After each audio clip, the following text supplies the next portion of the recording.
Hello everyone, welcome to my new blog. প্রায় 1-1.5 বছর পরে আমি ভিডিও এডিট করতে বসলাম। এটা ছিল আমার লাস্ট কুয়াকাটা অফিস ট্যুর। তো আমি আজকে ফ্রি টাইমে বসে পড়লাম এডিট করতে।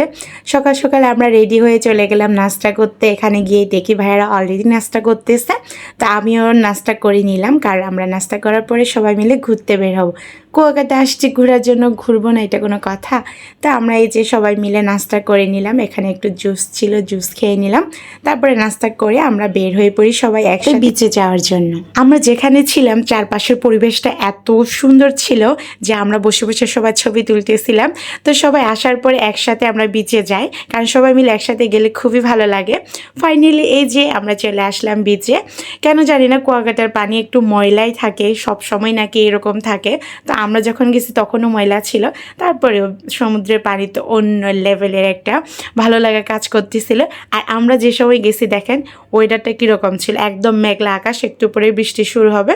তো এই যে সবাই মিলে আমরা খুবই মজা করতেছি, ভিডিও নিচ্ছি, ছবি তুলতেছি, যা হয় আর কি ট্যুরে গেলে। এখানে আমার সব কলিগরা দাঁড়ানো ছিল, তো সবার সাথে একটু টিকটিক করে ভিডিও করে নিলাম। রিয়েল সাউন্ডটা রাখতে পারলে হয়তো আরও বেশি ভালো লাগতো, কিন্তু আমার সাউন্ড কোয়ালিটি ভালো না, দ্যাটস ওয়াই হচ্ছে আমি ভয়েস ওভার দিচ্ছি। এখানে ভাইয়েরা সবাই হাই করে দিচ্ছে আমার ভিডিওতে।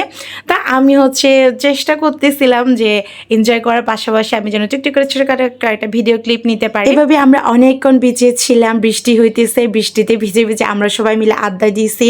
তারপরে যেহেতু দুপুরের টাইম, লাঞ্চের জন্য আমাদের কল করা হলো, তা আমরা সবাই মিলে এবার লাঞ্চে চলে আসি।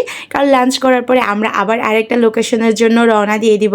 তো এখানে সবাই খাওয়া দাওয়া করে আমরা আবার ড্রেস চেঞ্জ করে রেডি হয়ে পড়ছি নেক্সট লোকেশনে যাওয়ার জন্য। যেহেতু আমরা আগে আগে রেডি হয়ে গেছি, তাই সবার জন্য এখানে ওয়েট করতেছি। সবাই আসার পরে চলে গেলাম আমরা একটা ঘাটে। এই ঘাটের নামটা এক্স্যাক্ট আমার মনে নাই। তো সবাই মিলে এখানে ওয়েট করতেছিলাম কখন আমাদের বোট বা ট্রলার যেটা বলি ওইটা আসবে, দেন আমরা রওনা দিব। সবাই যে যার মতো মজা করতেছে, গল্প করতেছে, তার মধ্যে আমি তো একটু করে ভিডিও ক্লিপ নিয়ে নিলাম। ফাইনালি আমাদের ট্রলারটা চলে আসে, দেন আমরা সবাই মিলে রওনা দিয়ে দিলাম ফাটরাচারের উদ্দেশ্যে। যখন প্রথম রওনা দিই আমরা সবাই তো মহা খুশি, কি এক্সাইটেড, সবার মধ্যে সবাই ছবি তুলতেছি, ভিডিও করতেছি। বিশ্বাস করেন এরপরে আমাদের জন্য কি ওয়েট করতেছিল আমরা নিজেরাও বিশ্বাস করতে পারিনি যে এইরকম ভয়ানক একটা পরিস্থিতিতে আমরা পড়বো। ভাগ্যিস আমি কয়েকটা ভিডিও ক্লিপ নিয়ে নিয়েছি জার্নির শুরুতে, না হলে আমার কাছে কোনো স্মৃতিই থাকতো না। বিশ্বাস করেন জার্নি যখন আমরা শুরু করি সবাই মিলে খুবই এনজয় করতেছিলাম প্রত্যেকটা মোমেন্টস। আমি সুন্দর সুন্দর করে কয়েকটা ভিডিও ক্লিপ নিয়ে নিয়েছি, কারণ হচ্ছে এগুলো আমি হচ্ছে ব্লগে অ্যাড করব বলে না, স্মৃতি হিসেবে রেখে দেওয়ার জন্য।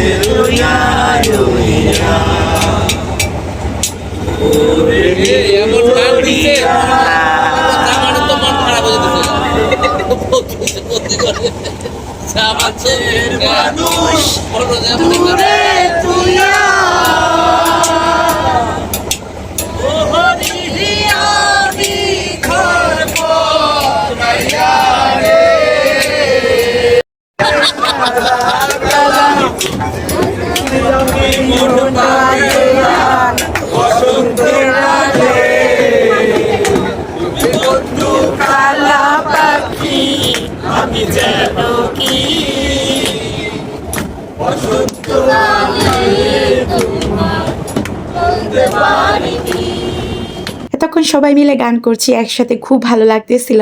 যখনই আমরা এক সাগরে পৌঁছাই, মেন সাগর যেখানে আর কোনো কুল কিনারা নেই, আমাদের জান প্রাণ বের হয়ে যাওয়ার উপক্রম।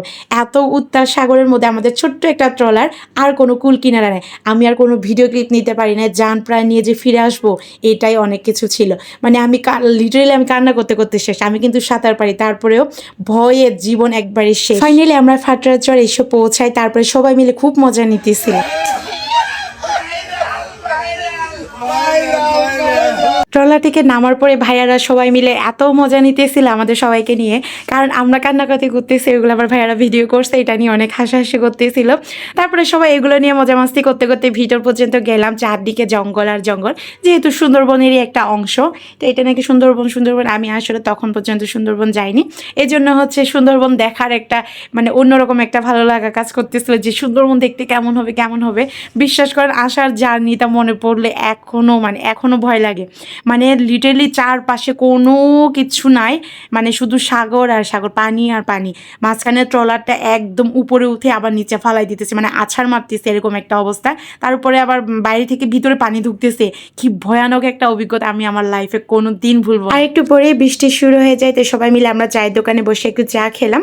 তো বৃষ্টি কমার পরে আবার আমরা রওনা দিয়ে দিই, কারণ যাওয়ার সময় যদি আবার বেশি উত্তাল হয়ে যায় সাগর, এই ভয়ে আমরা একটু বৃষ্টি থাকা অবস্থায় রওনা দিয়ে দিলাম। ট্রলারে ওঠার পরে আমি লাইফ জ্যাকেট পরে একদম চুপ করে পিছনে গিয়ে বসেছিলাম, আর কোনো কথাই বলিনি।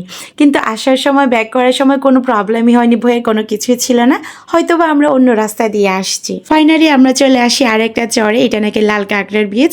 তো আসার পরে সবাই কথা বলতেছে এইসব নিয়ে, জার্নিটা নিয়ে। তো সবাই বলতেছে কি একটা ভয়ঙ্কর অভিজ্ঞতা হয়ে গেলে আমাদের সবার একসাথে। আর এইদিকে জীবন নিয়ে ফেরার পরে সেই মহা খুশিতে মিমাপুকে আমি একটু আমার পিঠে করে পুরাটা ঘুরিয়ে দেখাচ্ছি। আর এটা হচ্ছে কিউট একটা ভিডিওগ্রাফার, সে কিন্তু আমাকে খুব সুন্দর সুন্দর কয়েকটা ছবি তুলে দিছে, ভিডিও করে দিছে। আমি কয়েকটা ঝিনুক কুড়িয়ে নিলাম, এগুলো আমি আমার সাথে করে ঢাকায় নিয়ে আসছি আমার একুরিয়ামে রাখার জন্য। আর সামনে গিয়ে দেখি কয়েকজন মিলে চিংড়ি ধরতেছিল, একদম তাজা কুয়াকাটার চিংড়ি। তো আমি একটা ভিডিও ক্লিপ নিয়ে নিলাম, তারপরে আবার ট্রলারে উঠে পড়লাম, আমরা চলে আসি আমাদের রিসোর্টে। তো দেখা হবে নেক্সট কোনো ভিডিওতে, টাটা।